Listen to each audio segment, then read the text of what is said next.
kita akan buka Alkitab kita dan kita akan membaca dari Perjanjian Lama. Perjanjian Lama, 1 Raja-Raja pasal yang ke-17. Ayat yang ke-8 sampai dengan 16 dilanjutkan 18 sampai dengan 24. Demikian kita akan membacakan secara silih berganti. 1 Raja-Raja pasal 17 ayat 8 sampai dengan 24. Maka datanglah firman Tuhan kepada Elia. Bersiaplah, pergi ke Sarfat yang termasuk wilayah Sidon dan diamlah di sana. Ketahuilah, aku telah memerintahkan seorang janda untuk memberi engkau makan. Sesudah itu ia bersiap, lalu pergi ke Sarfat.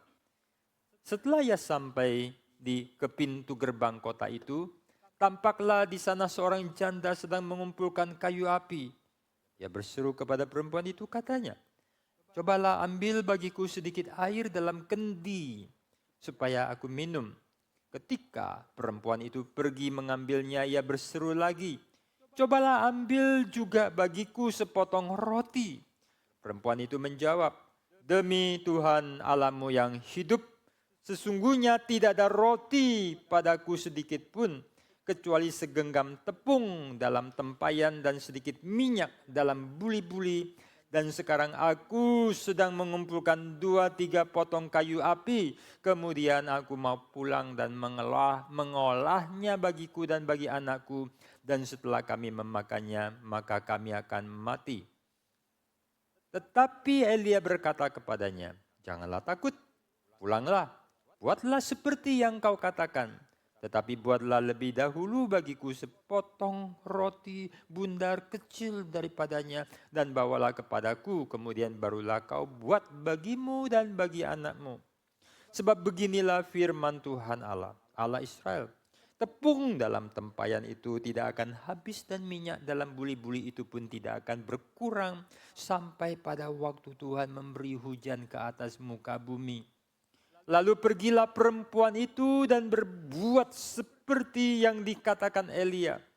Maka perempuan itu dan dia serta anak perempuan itu mendapat makan beberapa waktu lamanya. Tepung dalam tempayan itu tidak habis dan minyak dalam buli-buli itu tidak berkurang, seperti firman Tuhan yang diucapkan dengan perantaraan Elia. Ayat 18. Kata perempuan itu kepada Elia, apakah maksudmu datang, 17-nya tinggalan, sebentar. Sesudah itu anak dari perempuan pemilik rumah itu jatuh sakit. Dan sakitnya itu sangat keras sampai tidak ada nafasnya lagi. Kata perempuan itu kepada Elia, apakah maksudmu datang kemari ya abdi Allah? Singgahkah engkau kepadaku untuk mengingatkan kesalahanku dan untuk menyebabkan anakku mati? Kata Elia kepadanya, berikanlah anakmu itu kepadaku. Elia mengambilnya dari pangkuan perempuan itu dan membawanya naik ke kamarnya di atas dan membaringkan anak itu di tempat tidurnya. Sesudah itu ia berseru kepada Tuhan, katanya, ya Tuhan Allahku, apakah engkau menimpakan kemalangan ini atas janda ini juga yang menerima aku sebagai penumpang dengan membunuh anaknya? Lalu ia mengunjurkan badannya di atas anak itu 3 kali dan berseru kepada Tuhan, katanya, ya Tuhan Allahku, pulangkanlah kiranya nyawa anak ini ke dalam tubuhnya. Tuhan mendengarkan permintaan Elia itu dan nyawa anak itu pulang ke dalam tubuhnya, sehingga ia hidup kembali. Elia mengambil anak itu, ia membawanya turun dari kamar atas ke dalam rumah dan memberikannya kepada ibunya. Kata Elia, ini anakmu, ia sudah hidup. Kemudian kata perempuan itu kepada Elia, sekarang aku tahu bahwa engkau abdi Allah. Dan firman Tuhan yang kau ucapkan itu adalah benar. Sekian jauh pembacaan firman Tuhan. Saudara, penyembahan kepada Allah, Tuhan, Allah Yahweh, Allah yang sejati, sudah ditekan, sudah disingkirkan hampir tidak ada. Atau mungkin sudah tidak ada. Nabi-nabi dikejar, mereka dibunuh. Kalau masih ada yang hidup, mereka sembunyi. Kalau masih ada yang percaya kepada Allah Yahweh, mereka harus menjadi hidden believer. Mereka harus menjalankan iman mereka dengan diam-diam. Kayak Nikodemus tidak berani ngaku. 1 Raja-Raja pasal 18 ayat keempat.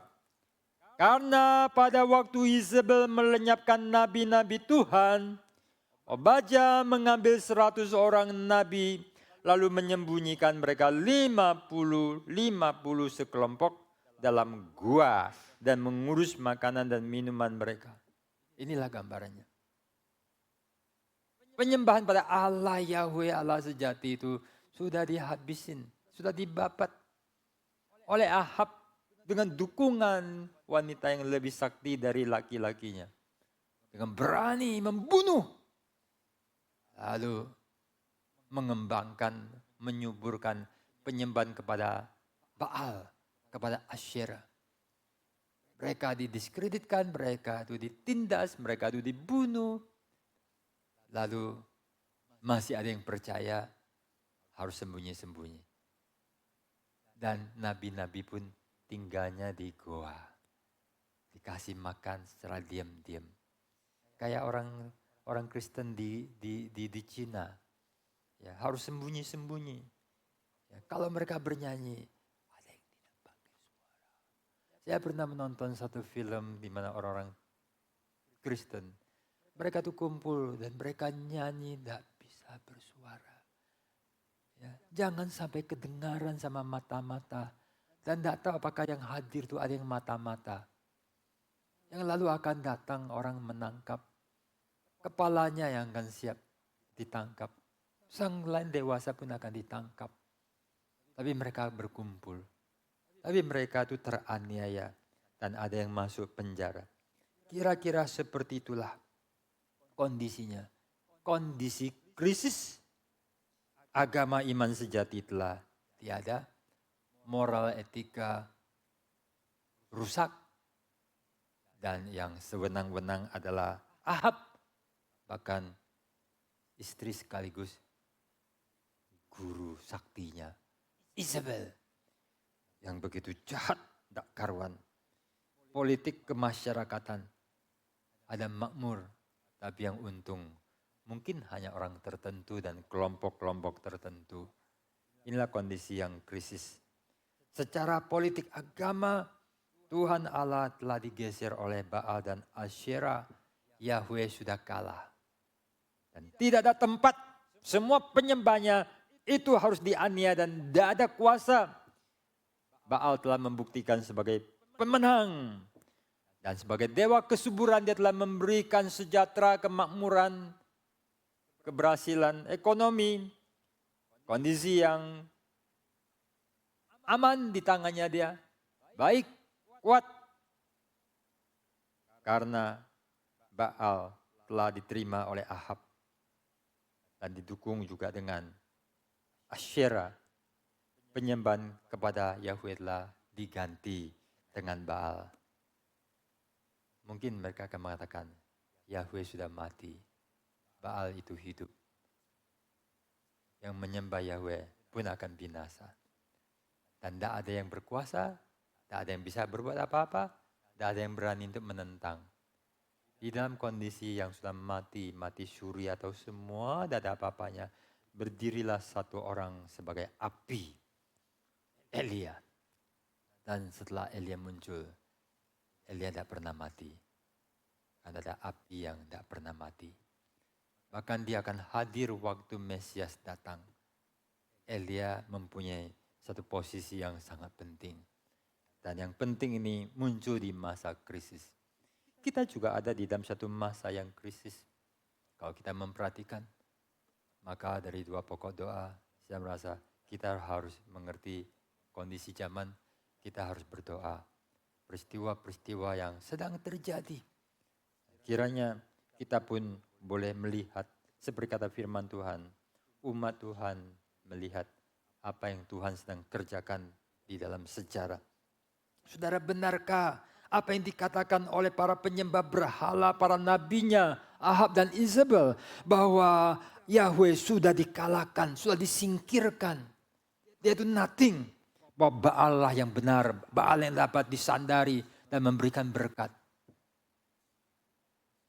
Buktinya, itulah fenomena. Kita tidak hidup berdasarkan fenomena. Banyak orang hidup berdasarkan mayoritas dan arus terjadi apa. Dan mereka hanyut. Orang beriman berdiri tegak dan bertindak. Matanya tidak pernah luput memandang kepada Tuhan. Itulah seorang reform, seorang Calvinis menurut B.B. Warfield. Itulah seorang yang beriman yang dalam segala zaman, kondisi gelap, kondisi apapun, hujan, tidak ada matahari, suram, kondisi sangat, tidak ada pengharapan. Matanya terus melihat pada Tuhan yang hidup, yang telah mati dan bangkit, yang tidak pernah binasa. Dan kita harus melihat siapakah sesungguhnya yang ada di tahta, yang memegang sejarah. Kitab Wahyu berbicara mengenai Dia Yesus yang bisa membuka meterai, yang lain tidak bisa. Sejarah di dalam tangan Tuhan, kuasa kedaulatan di dalam tangan Tuhan, kunci di dalam tangan Dia. Tetapi secara dunia, Nero yang berkuasa untuk membantai, membunuh orang Kristen yang tidak berdaya apa-apa. Tapi orang beriman tidak menyerah. Akhirnya Roma dikalahkan karena iman yang memberi menang. Nah, di tengah kondisi yang sulit di segala zaman dan termasuk yang kita pelajari dari apa yang menjadi kondisi Elia. Maka Elia berdiri, dia dipanggil untuk memerangi realita palsu yang menjadi dominan. Menjadi apa yang dianggap orang. Kalau kita mau hidup benar, orang mengatakan kamu gak realistis. Semua orang begitu. Dia mau bunuh diri. Tidak mungkin lakukan. Itulah fenomena. Itulah orang-orang yang kalah. Ini bukan sahabat dan yang ikut Elia. Yang ikut Elia akan melihat Tuhan dan di tengah kondisi sudah terancam. Dia berdiri tegak. Dia punya api yang tak bisa dipadamkan. Dan dia melawan apa yang secara fenomena umum diakui. Secara data diakui. Sulit dibantah bahwa Yahweh telah dikalahkan. Baal yang menang. Baal yang berkuasa. Semua yang ikut Yahweh. Sengsara. Terbirit-birit. Tidak ada harapan. Tidak ada untungnya. Tidak bisa diandalkan. Tapi ada satu orang. Berdiri tegak dan melawan. Inilah satu spirit yang kita dipanggil untuk demikian. Dan Elia mau menyatakan bahwa Allah bukan saja yang berkisah, yang dibicarakan dalam perdebatan apologetika. Tetapi yang lebih penting adalah dialah Allah yang hadir dan bertindak. Dan melalui hidup dan perjuangannya dia menunjukkan bahwa Allah adalah Allah yang hidup. Allah yang berperang dan menghancurkan berhala palsu. Nah, untuk itulah dari ayat yang pertama dia mulai dengan satu deklarasi. Tidak akan ada hujan. Tidak ada akademis, tidak ada podium untuk debat kusir yang omong kosong yang kadang tidak ada juntrungannya. Dalam zaman sekarang perdebatan itu hampir tidak ada ujung pangkal. Apa yang terjadi dalam polarisasi di Amerika antara dua partai, dua kelompok kiri dan kanan yang ribut. Tidak akan ada ujung pangkal. Semua orang akan mengklaim kebenarannya. Kebenaran itu sudah sulit dibicarakan. Apalagi di zaman yang begitu relativisme. Yang begitu sangat post-truth. Sulit lagi dibicarakan. Dan ada saatnya semua diskusi mungkin tidak banyak lagi guna. Tetapi ada bukti kuasa. Dan di dalam perjuangan Elia, salah satu yang sangat pengenlah bukti kuasa kehadiran Tuhan. Sebab kalau debat, dia kalah debat. Data, statistik, realita, fenomena, dia kalah. Tapi Allah yang hidup, dia menyatakan kuasa dan kehadirannya yang bertindak. Nah saudara, episode beralih. dari sungai Kerit dengan burung gagak kepada janda miskin di Sarfat. Dari wilayah yang masih di daerah Palestina atau Galilea menjadi pergi ke Sidon, wilayah orang kafir. Saat kekeringan makin parah, logistik makanan makin menipis. Orang kekurangan makan, banyak yang mulai kelaparan. Ini bencana yang semakin menyulitkan. Dan dalam kondisi demikian, orang bisa dan mungkin sudah mati kelaparan. Apa yang kita jarang pahami. Tetapi saya dengar bahwa mungkin di antara anggota keluarga kita yang masa lalu ada yang mati kelaparan. Sekarang orang bosan makan, mati bosan makan. Ya. Sangat berbeda. Orang itu bisa mati kelaparan. Di zaman Mao Zedong banyak mati kelaparan. Banyak pergi meninggalkan 60 juta, tak kalah dengan apa yang dilakukan kekejaman dari orang-orang kejam. Seperti Hitler. 60 juta orang mati kelaparan oleh polisi kebijakan yang salah arah. Tetapi saudara dalam kondisi yang demikian berat, bagi hambanya yang setia, Tuhan beri makan, Tuhan pelihara. Dan sekarang Tuhan berkata kepada hambanya, pergilah ke Sarfat, wilayah Sidon, wilayah bangsa kafir, tempat kampung halaman, tempat wilayah kekuasaan daripada Baal dan Asyera. Pergilah kepada seorang janda dan dia kuberi perintah untuk memberi makan kepadamu. Saudara, kita mendapatkan di sini Tuhan itu melakukan sesuatu tindakan yang bersifat humoris atau mungkin satir atau mungkin ada bahasa yang mungkin lebih tepat karena saya bukan ahli bahasa untuk memilih kata-kata yang tepat. Tetapi kita mendapatkan bagaimana Tuhan memerintahkan Elia pergi ke Sidon. Di Israel aja wilayah kekuasaan, ada dewa-dewa di mana ada wilayah kekuasaan. Ada gangster-gangster itu ada wilayah kekuasaan. Ada dewa-dewa yang kalau lintas laut itu kekuasaannya itu berkurang, signalnya kurang, sudah nggak ada provider. Ya, maka di Israel aja itu Allah itu kalah, Baal itu berkuasa, apalagi kalau dekat sama gunung sucinya. Atau mungkin tempat sucinya, itu wilayah kekuasaannya. Tuhan menyuruh Elia pergi ke sana. Pergi ke tempat asalnya. Dan di sana didapati ternyata di situ juga Baal dipermalukan. Baal dinyatakan tidak berkuasa. Dia tidak bisa memberi makan warganya. Dan di situ ada janda yang akan makan roti terakhir, lalu dia akan mati. Dia juga kelaparan. Di sana juga ada kemarau. Di sana juga tidak ada kondisi kelimpahan dari dewa kelimpahan kemakmuran. Ya, dewa hujan, dewa badai, dewa hujan. Dan di situ janda itu akan mati. Kita perhatikan, di tempat asal Baal yang menjanjikan kesuburan, di situ ada yang mati kelaparan dan kekeringan. Bohong. Dan sesungguhnya bencana kemarau adalah hukuman dari Tuhan. Tangan Tuhan yang menghancurkan. Seperti Tuhan menghancurkan dewa-dewa Mesir, sedemikianlah Tuhan menghancurkan dewa-dewa kebohongan Baal dan Asyera. Yang berikutnya kita lihat bahwa janda miskin ini dipakai Tuhan.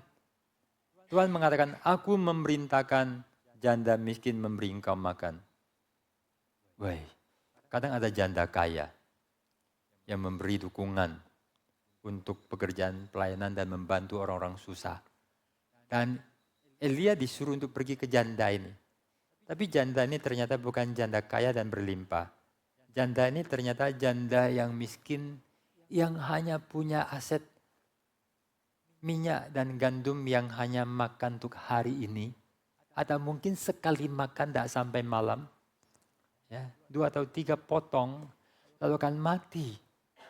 Jadi bukan dia yang pelihara, Tuhan yang pelihara. Dan kalau Elia tidak datang, dia akan mati.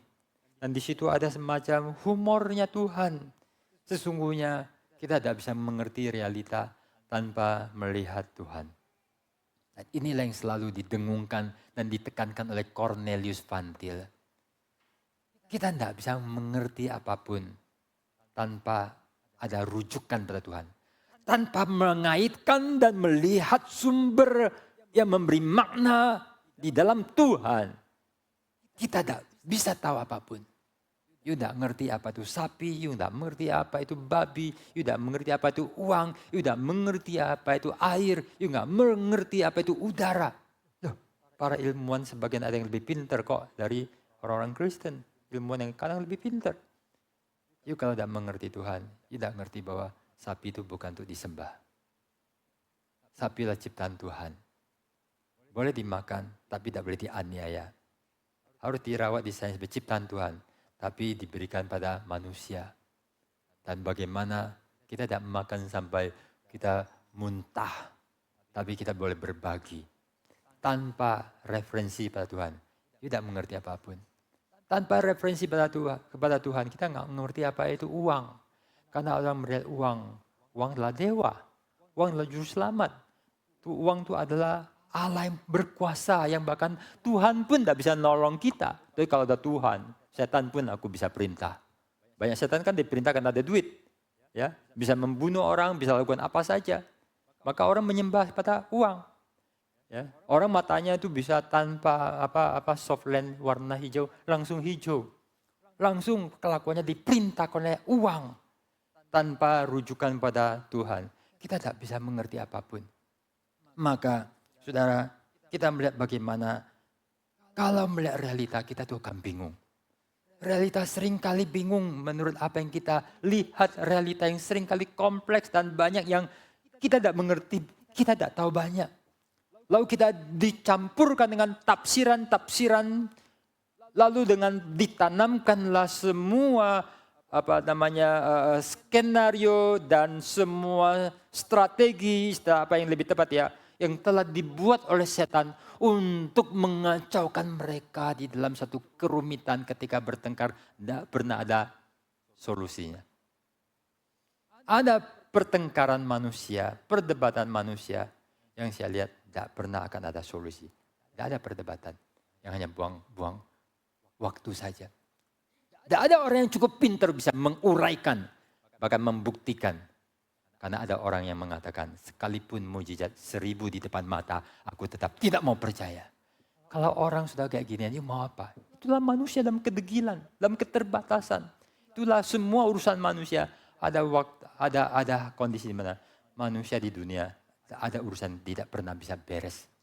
Sehingga kita perlu ada satu ordo yang lebih. Ordo kasih, pengampunan, rekonsiliasi. Ada sesuatu yang lebih besar. Untuk bisa menyelesaikan. Dan itulah cara Tuhan mengatasi problem kita yang tak bisa diselesaikan. Dan kita mesti mengandalkan Tuhan. Orang beriman itu adalah mengandalkan Tuhan. Meninggikan Tuhan. Melihat signifikan dan perannya. Dan disitulah kita belajar untuk dipimpin dan ditolong. Tuhan akan mengalahkan Baal di negerinya sendiri.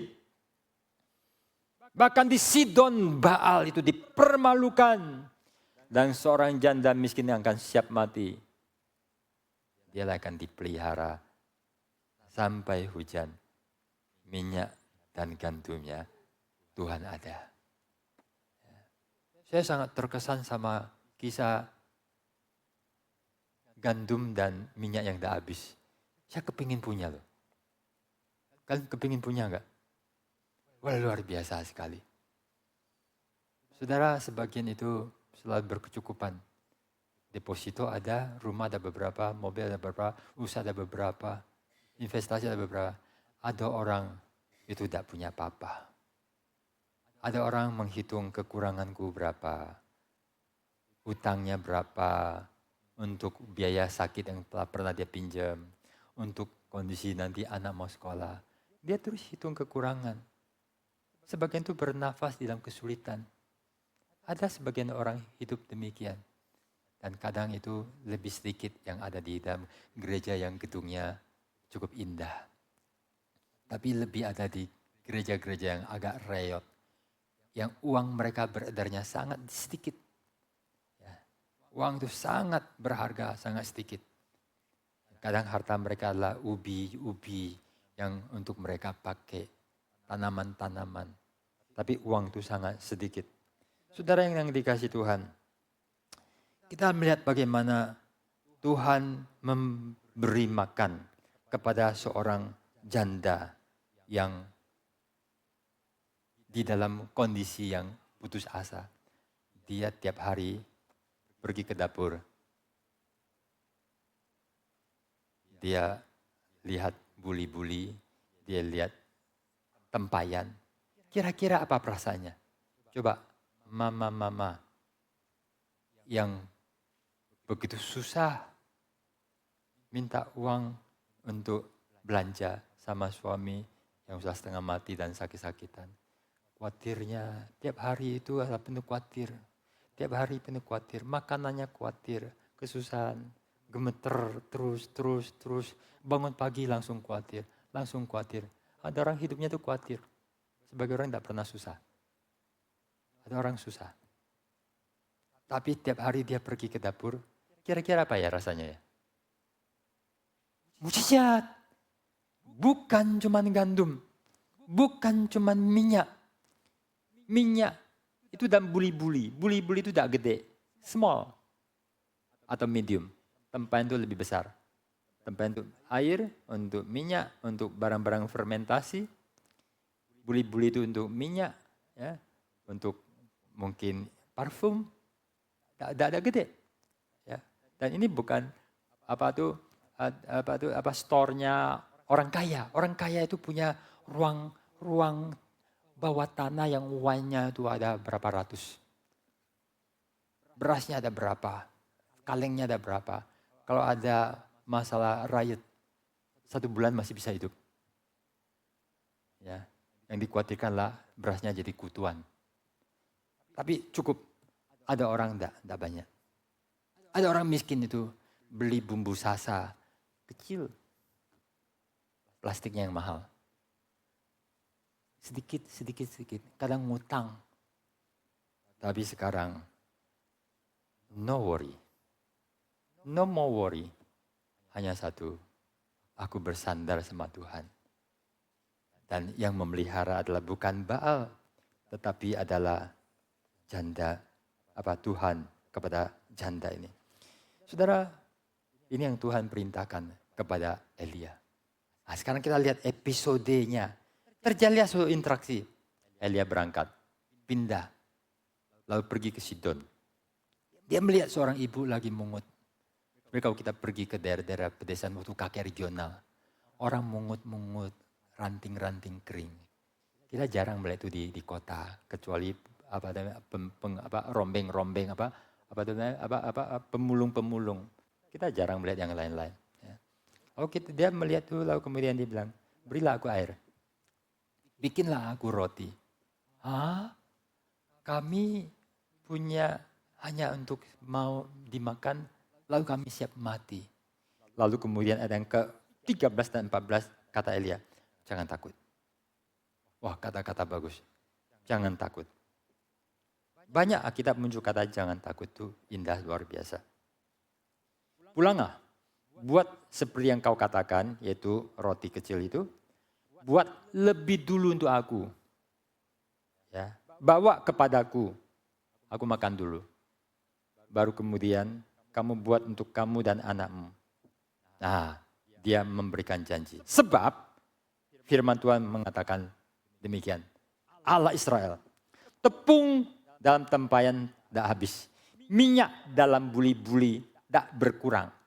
Sampai, bukan hari ini, sampai waktu yang Tuhan tetapkan. Wah, saudara, ini sangat luar biasa. Apakah tidak kejam dan egois, Elia? Minta dia bikin roti untuk dia. Gimana kau setelah dia makan? Bapak ini lari. Ada orang tuh kadang suka nipu. Setelah makan dia lari. Tidak peduli. Dia nipu. Sebagian orang tuh orang udah miskin tuh ditipu. Dan kadang yang ditipu bukannya orang kaya, bahkan orang miskin itu ditipu, manusia itu jahat. Ada orang yang hidup jauh lebih nyaman, makan lebih banyak, bepergian dengan lebih mewah, ambil uang orang yang begitu hemat untuk dirinya. Ada orang itu jahat luar biasa. Kalau lihat orang demikian, saya sangat marah dan sangat tak senang. Orang yang jiwanya itu buruk dan brengsek. Ada orang yang sangat jahat demikian. Apakah Elia kejam dan egois? Karena dia minta dikasih dulu, dibuat dulu. Mungkin Elia itu sudah agak lapar lama, tidak makan karena perjalanan. Tapi whatever, saudara. Dia minta perempuan itu lakukan. Dia tidak kejam dan tidak egois karena dia tidak merampas satu-satunya harta atau makanan. Lalu dia tinggal pergi dan meninggalkan terlunta-lunta dan celaka. Sedari banyak orang jahat. Tetapi dia datang untuk meminta dia berbuat. Dan setelah itu dengan ketaatannya, perempuan itu dapat untung. Perempuan itu tidak makan terakhir lalu mati. Perempuan itu akan makan yang pertama yang akan seterusnya. Yang berlimpah. Di sini kita melihat satu otoritas dan anugerah dan janji. Dan dia memberi perintah. Yang berotoritas dan beranugerah memberi perintah. Bukan orang kejam dan jahat dan egois yang sudah lebih enak dari orang bawah. Orang bawah pun dihisap. Itu setan. Tetapi dia yang penuh otoritas, penuh anugerah datang untuk memberkati. Tapi tidak datang dengan memberi manja. Salah satu yang paling buruk adalah kelebihan memberi manja. Orang tua memanjakan. Orang kaya memanjakan.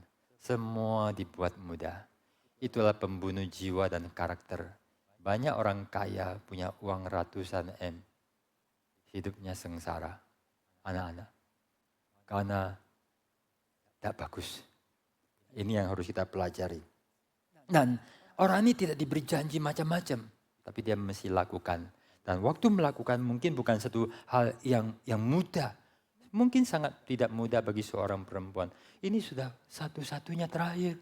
Kau mau ambil. Ya. Gimana kau nipu? Dan dia nggak mau lakukan. Sebagian kita itu selalu hitung-hitung dan tidak percaya. Dan kita mau menyelamatkan apa yang tersisa bagi kita. Tapi bukan di situ, saudara. Hidup kita itu penuh dengan kadang itu betting. Kalaupun istilah mungkin kurang tepat. Bertaruh. Hidup kita kadang itu kayak bertaruh. Tapi hidup kita tidak boleh bertaruh. Hidup kita harus dengan iman. Meneliti dengan peka. Kapan kita tidak boleh lakukan apa yang berkat hilang. Kutuk tiba. Kita harus punya mata iman untuk melihat. Jangan ikutin orang jahat. Tapi kalau ada orang datang dengan anugerah Tuhan, dengan satu otoritas yang mesti kita turuti. Relalah siap untuk dengan mata iman seperti mengalah dan siap hilang. Dan perempuan itu lakukan apa yang benar. Tapi kalau kita bodoh dan ditipu, kita salah. Tapi kalau perempuan ini kepinteran, minterin, lalu kemudian dia itu ogah. Lalu Elia pindah ke alamat lain. Sorry to say, humanly speaking. Karena Tuhan nentuin tidak akan salah. Tuhan sudah tahu semua dalam pengetahuan Tuhan. Jadi semua pengandaian itu gak usah kita ributkan lagi ya. Nanti kelamaan. Ya. Kalau sampai dia gak mau, Elia pindah. Pengandaian tidak mungkin terjadi. Perempuan itu akan ngiler. Berkat itu, dia akan mati. Dia gak akan dapat berkat, dia akan nyesel. Saudara, kita perlu memiliki kepekaan mendengar suara Tuhan, kepekaan. Hidup kita tidak selalu benar. Kadang kita salah, kadang kita beli sesuatu salah, kadang kita itu putuskan yang salah, kadang kita rugi. Tapi sesuatu yang penting yang dari Tuhan, hal yang hidup mati, kiranya kita diberi kepekaan untuk tidak salah. Suara Tuhan, hamba Tuhan, ketika ada sesuatu kebenaran dan otoritas yang bahkan kadang kita sulit paham. biar kita ambil kepekaan untuk karena Tuhan yang suruh. Ya, karena Elisa yang suruh hamba Tuhan. Aku mau turun ke sungai, itu Yordannya kotor. Di negeri aku sungainya lebih bagus. Aku mau taat. Tapi di sungai di kampungnya yang bersih dia gak sembuh. Tetapi Naaman justru sembuh ketika dia turun ke sungainya Tuhan. Ke sungai yang Tuhan perintahkan. Saudara, biarlah ketika kita ikut Tuhan, kita mempunyai satu hati yang nyambung dengan Tuhan. Indra, seperti kita punya provider yang paling kuat, HP kita paling kuat, hati kita paling kuat untuk bersehati dengan Tuhan. Dan tidak dengan kedagingan dan ketidaktaatan. Lalu saudara, kita lihat satu ketaatan itu mendapatkan suatu berkat. Tepung dalam tempayan tak habis. Minyak dalam buli-buli tidak berkurang. Dan seperti itulah yang dikatakan firman Tuhan melalui Elia itu terjadi. Dan itu tidak tahu berapa puluh tahun saya baca nats itu. Hati saya sangat berkesan. Dan hari ini saya tidak menguraikan, saya tidak sanggup menguraikan sesuatu lompatan, sukacita, gambaran, keajaiban. Ya, so wonderful. Ya, betapa ajaib, betapa indah kalau hidup kita memiliki sesuatu yang luar biasa. Di dalam Tuhan Yesus tadi dikatakan, air dalam hatimu meluap tak habis-habis. Tuhan berilah aku air itu supaya aku tidak haus dan datang lagi. Maksudnya lah Roh Kudus. Ada karunia-karunia Tuhan yang luar biasa. Yang di dalam pemberian Roh Kudus jauh lebih penting. Tetapi anugerah bagi perempuan ini di zaman yang penuh dengan kefasikan dan penuh dengan ketidaksetiaan ini sesuatu yang sangat luar biasa. Elia telah mendemonstrasikan bahwa satu-satunya Allah yang benar, Allah yang hidup, Allah sejati, Allah yang berdaulat, yang sanggup memberikan kehidupan, Allah Yahweh. Dan inilah peperangan yang akan terus berlangsung dengan episode berikutnya. Baal adalah Allah palsu, tidak memberi kuasa. Reformasi ini mesti dilakukan. Setiap orang yang meninggalkan Tuhan akan mati. Dan perempuan ini diselamatkan. Orang bukan bangsa Israel. Bangsanya Sidon. Ketika taat, diberkati. Bukan hanya sekedar kaya. Orang kaya kadang kurang bersyukur. Tapi perempuan ini tiap hari melihat mujizat. Perempuan ini tiap hari bukan punya minyak cap bimoli, cap tropicana. Saya lupa deh, saya bukan pembeli minyak. Ya, cap apa?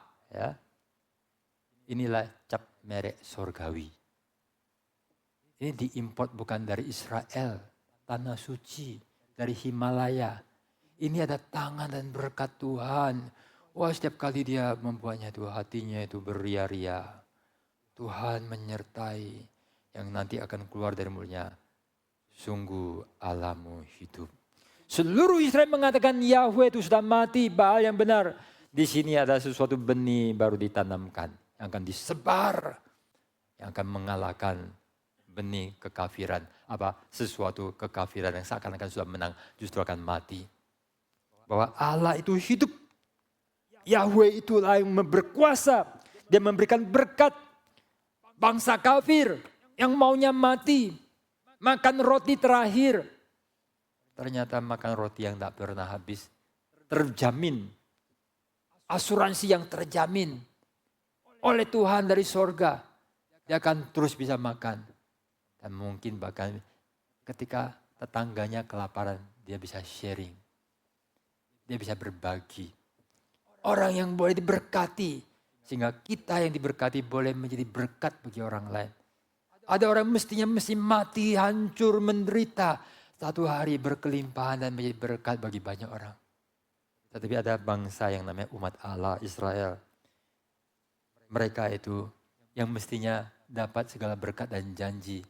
Susu dan madu berlimpah. Umat Tuhan. karena meninggalkan Tuhan, mereka justru akan mati kelaparan. Mereka yang susah. Saudara yang dikasih Tuhan, negara Barat dan Eropa, khususnya Eropa, telah meninggalkan iman Kristen, menolak Tuhan, menerima ateisme, humanistik, ateistik, sekularisme, saintisme, mementingkan otak yang telah melawan Tuhan, terima demokrasi sekular ateistik, menjadi anti-Kristen.